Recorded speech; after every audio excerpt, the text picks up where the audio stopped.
Hello, my solo travelers. I hope all of you are doing well. Thank you again for tuning in and welcome to another episode on your channel, The Solo Traveler. Now, I got some great news.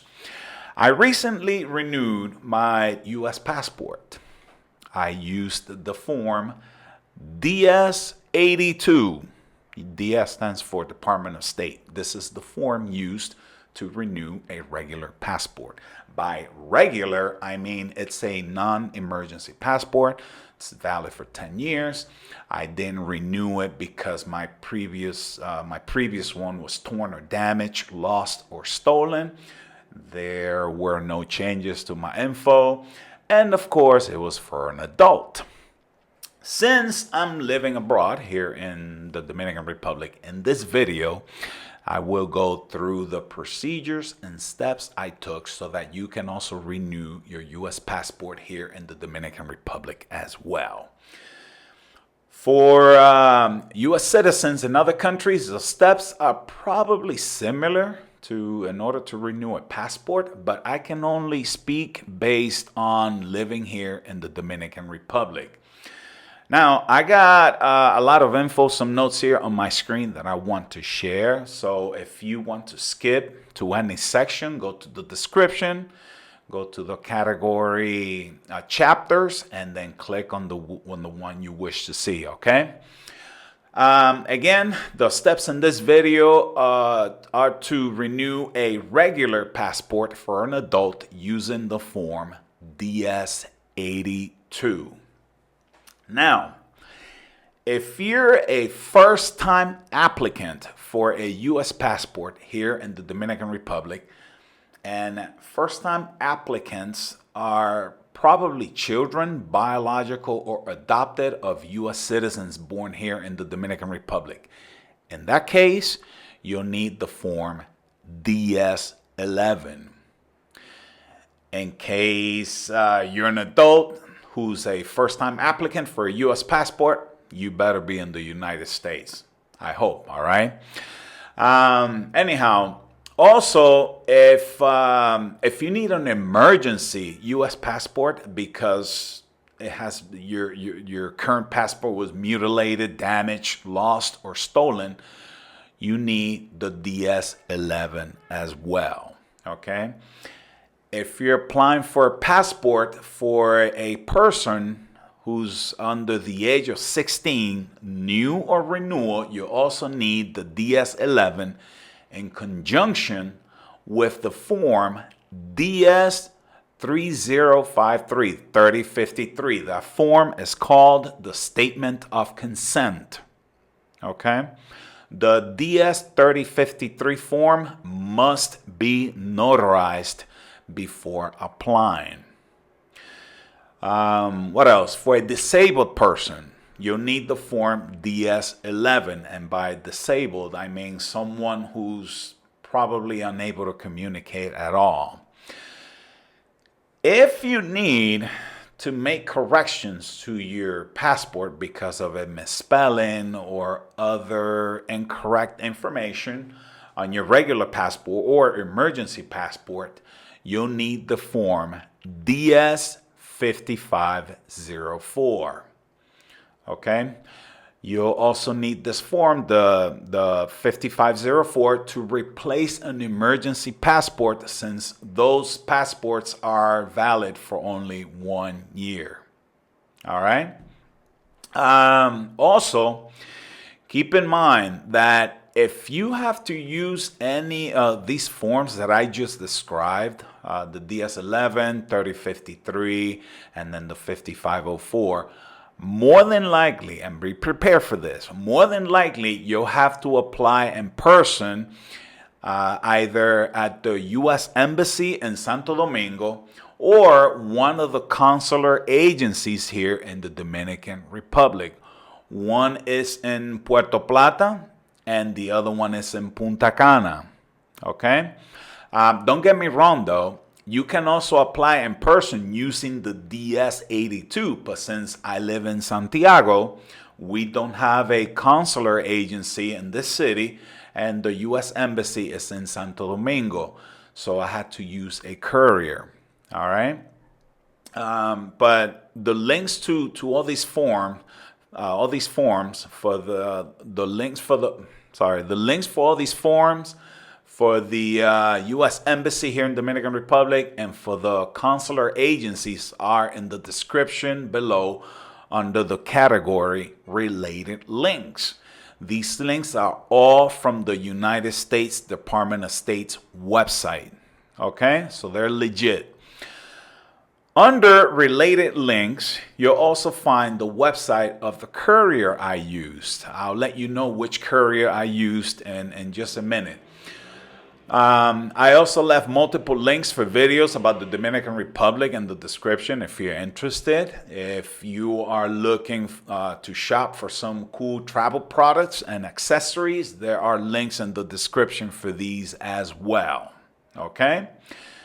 All right, so now let's go through all the steps, the one that I had to go through, all right? But first, we got some things to clarify here. So to use the form, the DS-82 to renew your passport, you must answer yes to the following questions. First question: are you able to physically submit your current passport with the application?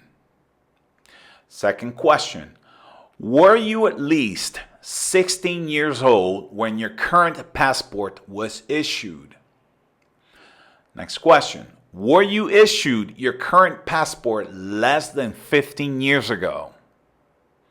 Next question: is your current passport in decent condition, meaning not mutilated or damaged beyond readability, and or you cannot be identified with the photo on your passport? Next question: was your passport issued with a normal 10-year validity, meaning if you have an emergency passport which are valid for 1 year, or you're 15 years old or younger, which are valid for 5 years, then you cannot use the DS-82.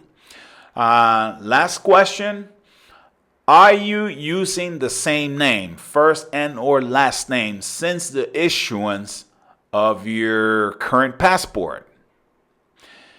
If you answered no to any of the last questions, stop.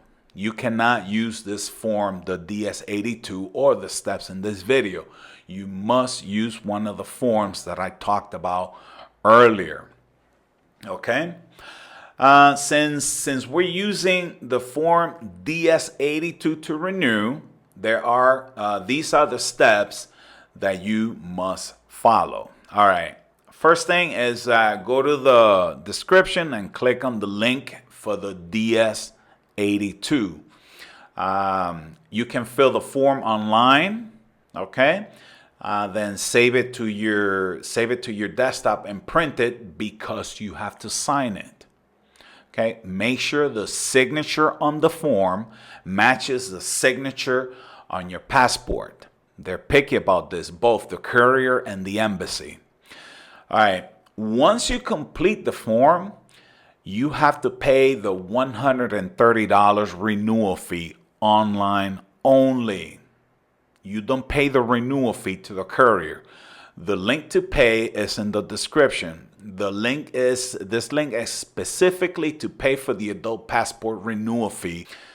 Follow the instructions to complete the payment. It's very important that you provide the correct email when completing the payment, because once your payment is processed, you'll get an email confirming it. Print this email.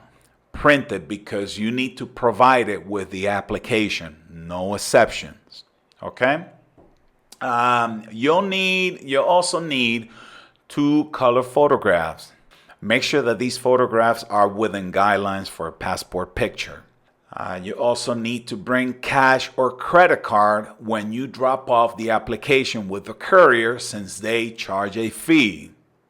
Okay, in my case, I used Domex. I paid 1,890 Dominican pesos, which is about $30 US.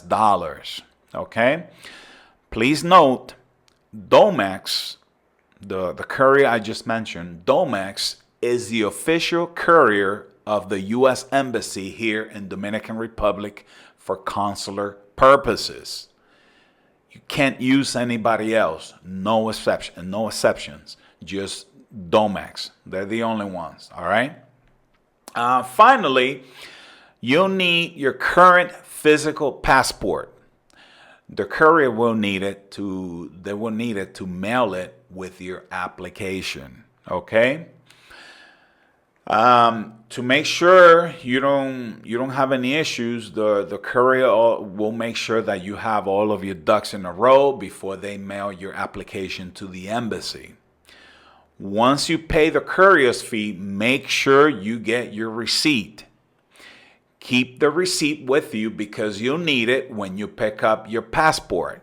Okay? The receipt also provides a tracking number. You can keep track of your package movement until it gets to the embassy, and from the embassy back to the courier's store. This tracking number is not for the application status. Okay, the tracking number on the courier's receipt. That number is just to let you know the application movement from the courier store until they drop it off at the embassy, and vice versa. Also, while you're there at the courier store, the associate will complete their form, so you'll have to wait probably about 10 minutes and then you're done. Okay? They'll call you once your passport is ready for you to pick it up. Okay? They'll call you. Pretty simple, right? So, the million-dollar question is, how long did it take for me to get my passport? How many weeks went by? Well, let's go through it chronologically, okay? December 10th, 2025, I dropped off the application at the courier's office at the store, okay? That's December 10th. December 18th, I got an email from the Department of State confirming that they have my passport application, that it's in process, and they also provided me with an application locator number. This is the number you use to track the application status. I recommend you keep this email, okay? Now, that was on December 18th. January 6th of this year, 2026, I got a phone call from the courier letting me know that my passport was ready, and of course I picked it up and I was ready to start booking flights. All right. Again, before you pick it up, don't forget the receipt. Okay. So as you can see, it took about 25 days until I got my passport from the date that I dropped it off. Let's consider that it was Christmas and New Year's, that it took that long. So I'm guessing under normal circumstances, a regular working schedule or days, I'm guessing that it could have taken 2 weeks. 2 weeks, all right? So it's pretty fast. They were so professional too at Domex. I gotta send them a shout out. Thank you all. Thank you to them. Great service. Again, they're the official courier. Can't use anybody else. All right. That'll be all. Okay. If you have any questions, concerns, comments, or even if I missed anything, please let me know using the comment section below, please. And if you think this video was helpful, it was clear and detailed, lend me a hand and a like, subscribe, and share if you think it can help someone else.